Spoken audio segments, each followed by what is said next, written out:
Hello students, English class 11th, Snapshots, Chapter 2, The Address, written by Marga Minko.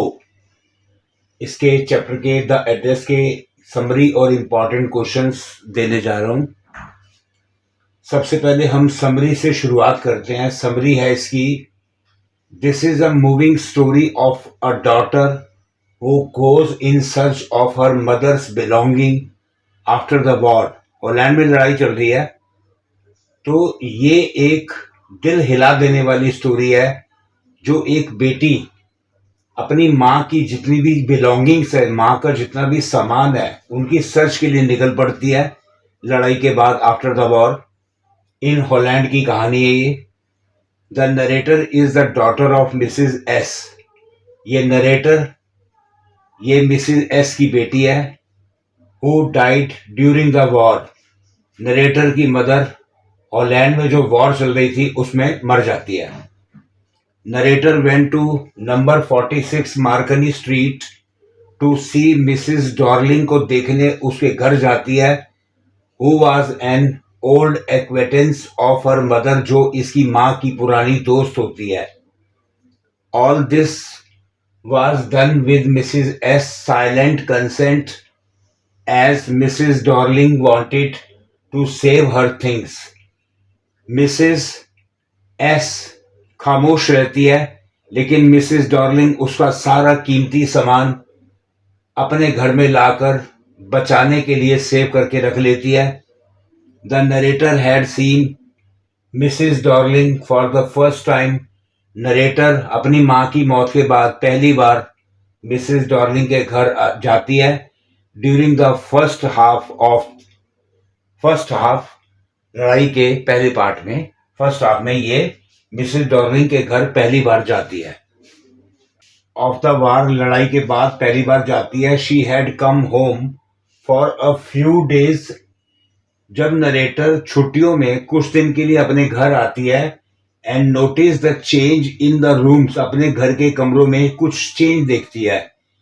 Her mother informed her that, narrator की mother ने narrator को inform किया था कि that Mrs Dorling had moved these things to safety and gave her the address 46 मार्कनी street.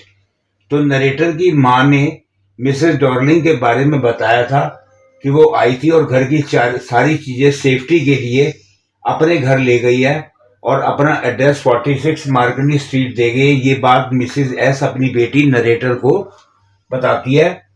After the war, लड़ाई के बाद, the narrator visited the address. लड़ाई खत्म होने के बाद नरेटर उस एड्रेस 46 मार्कनी स्ट्रीट पर जाती है। हर मदर हैड गिवन हर, जो उसकी माँ ने एड्रेस दिया होता है।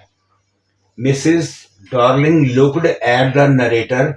मिसेस डॉर्लिंग नरेटर को देखती है, and showed no sign of recognition.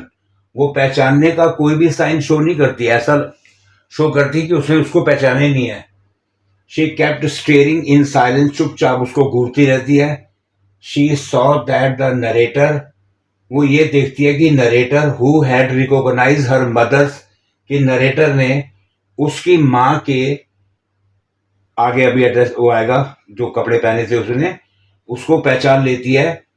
ये बात मिसेस डॉर्लिंग समझ जाती है कि नरेटर ने उसकी माँ के कपड़ों को पहचान लिया है।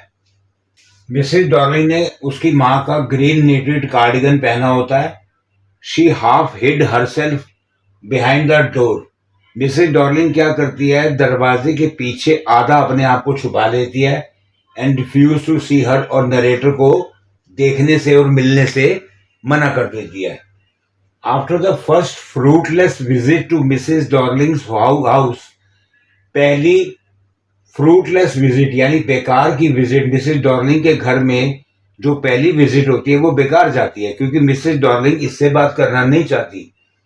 The narrator visited the place a second time. Narrator फिर से फैसला करती है कि कुछ दिन बाद वो दूसरी बार जाती है।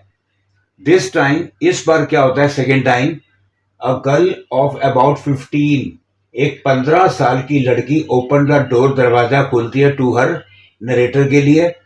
She asked the girl, narrator उस गर्ल से पूछती है कि if her mother was at home, कि उसकी माँ क्या घर पर है। सिंस शी वाज अवे, क्योंकि उसकी माँ बाहर गई होती है, the narrator decided to wait for her, narrator फैसला करती है कि वो वहां रुककर इंतजार करेगी। They went into the living room, वो लड़की और नरेटर दोनों लिविंग रूम में जाते हैं। शी फाउंड हरसेल्फ, नरेटर अपने आप को in the baddest of things, उन चीजों के बीच में अपने आप को पाती है। She had so wanted to see again, जिन्हें नरेटर देखना चाहती है दोबारा से, जो मिसेस डॉर्लिंग मिसेस एस के घर से सामान लेकर आई है। नरेटर उस सामान के बीच में बैठी होती है और उसे देखना चाहती है। Which oppressed her in the strange atmosphere, लेकिन वो सामान सारा उसकी मदर का एक खास एटमोसफियर में पड़ा होता है, जिससे नरेटर ऑपरेस्ड हो जाती है, दुखी हो जाती है। अगली फर्नीचर, वो भद्दा फर्नीचर, एंड मगी स्मेल, वो सीलन की smell, all contributed to arouse this feeling, इससे नरेटर की फीलिंग खराब हो जाती है, उसको काफी दुख होता है। शी सैट डाउन, नरेटर वहां बैठती है, एंड स्टेयर्ड और घूरती है, at the woollen table cloth, एक टेबल का वुलन का बना हुआ क्लॉथ को देखती है। शी रिमेंबर, नरेटर को याद आता है कि that it was their table cloth, कि ये तो वही कपड़ा है, टेबल क्लॉथ है, which had a burn mark that had never been repaired, जो उनके घर में कभी जल गया था और उसको उन्होंने रिपेयर नहीं कराया था। तो नरेटर उस टेबल क्लॉथ को पहचान जाती है। नरेटर नोटिस दैट, नरेटर फिर नोटिस करती है कि that the cutlery, spoons, forks and knives were silver, ये सभी सिल्वर का सामान भी वहां पड़ा है उसकी मदर का। The narrator feel perturbed, narrator वहां पर पूरी तरह से परटर्ब्ड हो जाती है, सैड हो जाती है। द ऑब्जेक्ट्स लिंक विद, वो सारा सामान लिंक्ड होता है। मदर अपनी माँ की सारी यादों को वो भुलाना चाहती है।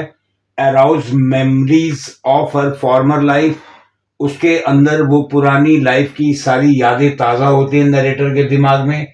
Eight first she was eager to see them, शुरू शुरू में तो उसे काफ़ी ईगरनेस होती है कि वो उन चीज़ों को देखे, but now they had lost their value, लेकिन अब उन चीज़ों की वैल्यू खत्म हो चुकी थी। Since they were served from her mother and were stored in strange surrounding, जो पहले उसकी माँ की यादों के साथ जुड़ी थी, आज वो चीज़ें एक स्ट्रेंज सराउंडिंग में रखी हुई हैं। She resolved to forget the address, और नरेटर फैसला करती है कि वो उस एड्रेस 46 मार्कनी स्ट्रीट को भूल जाएगी। She wanted to leave the memories of her mother and the war, वो उस लड़ाई की और अपनी माँ की यादों को भुला देना चाहती है, उनको छोड़ देना चाहती है बिहाइंड हर, अपने पीछे, and decided to move on, और अपने आप को आगे बढ़ा देना चाहती है। वो यही चाहती है कि वो दोबारा तीसरी बार यहाँ कभी नहीं आएगी और अपनी माँ की यादों को और उस वॉर की यादों को पीछे छोड़कर अपनी लाइफ में आगे जाएगी।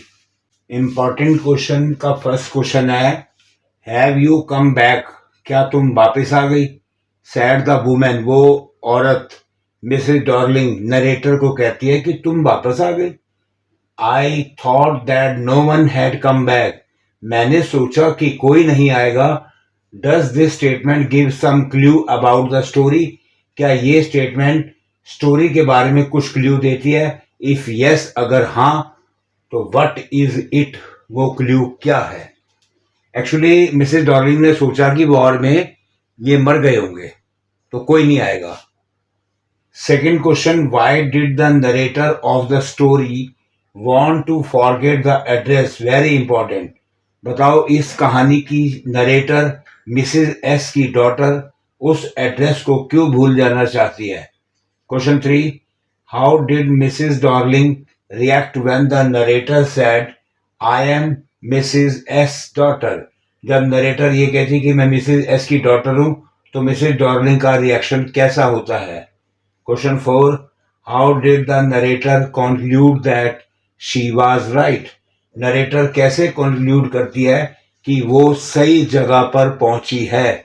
दरअसल वो मिसेस डॉर्लिंग को तो नहीं पहचानती, लेकिन अपनी मदर के ग्रीन निटेड कार्डिगन को पहचान लेती है। तो उसको लगता है कि ये लेडी मिसेस डॉर्लिंग ही है और मैं सही जगह पर आई हूं।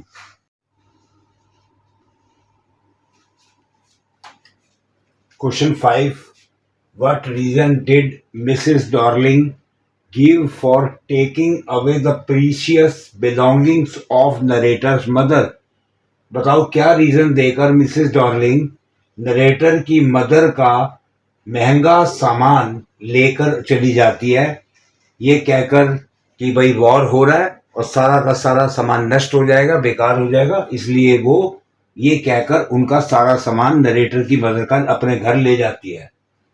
Question 6, who had given the narrator the address? Narrator को वो एड्रेस किसने दिया था, व्हेन कब दिया था, एंड अंडर व्हाट सर्कमस्टांसेस में किन स्थितियों में दिया था। Question 7, why does the narrator come back without claiming her belonging? बताओ नरेटर वापस क्यों चली जाती है बिना अपनी माँ के सामान को क्लेम किए बिना वापस क्यों चली जाती है। Question 8, when did the narrator become curious about her mother's possession? बताओ वो अपनी माँ के सामान को लेकर इतनी ज्यादा विचित्र क्यों हो जाती है, इतनी ज्यादा क्यूरियस क्यों हो जाती है। Question 9, how was the narrator able to recognize her own familiar woolen tablecloth? वो अपनी माँ के जो घर का वुलन टेबल क्लॉथ होता है उसको पहचानने के लिए नरेटर कैसे उसको पहचान कर लेती है, क्योंकि उस पर बर्न मार्क एक जलने का निशान बना होता है, उसको देखकर वो पहचान जाती है। 10, of all the things I had to forget, जितना भी सामान था मैं भूल चुकी हूँ। दैट वुड बी इजिएस्ट, ये भुला पाना आसान था। What does the speaker mean by that? Speaker का दैट से क्या मतलब है? What is the its significance in the story? इसकी क्या सिग्निफिकेंस है, इसका क्या महत्व है इस कहानी में। Question 11, give a brief account of the narrator's first visit to 46 मार्कनी street में जब वो पहली बार जाती है, तो इस पहली बार का जो विजिट था उसका पूरा डिस्क्रिप्शन लिखो। What impression do you form of Mrs Darling from it? इससे मिसेस डॉर्लिंग का आप पर क्या इम्प्रेशन पड़ता है। Question 12, comment on the significance of the title the story the address. इस कहानी द एड्रेस का जो टाइटल है उसकी सिग्निफिकेंस, उसका महत्व स्पष्ट कीजिए। तो स्टूडेंट्स, ये टोटल 12 क्वेश्चंस और summary English snapshot chapter 2 the address written by Marga Minco ने क्लास 11th का ये इम्पॉर्टेंट समरी और इम्पॉर्टेंट क्वेश्चंस आपको दिए हैं। आप इन्हें अच्छे से रिवाइज कीजिए, चैप्टर की रीडिंग कीजिए और इन क्वेश्चंस को और समरी को ध्यान से रिवाइज कीजिए। आपको एग्जाम में अच्छे मार्क्स मिल जाएंगे। और आप हमारी बाकी वीडियो और शॉर्ट्स देखते रहिए। आपको अच्छे लगें आप उन्हें शेयर कीजिए, लाइक कीजिए, सब्सक्राइब कीजिए। थैंक यू, धन्यवाद।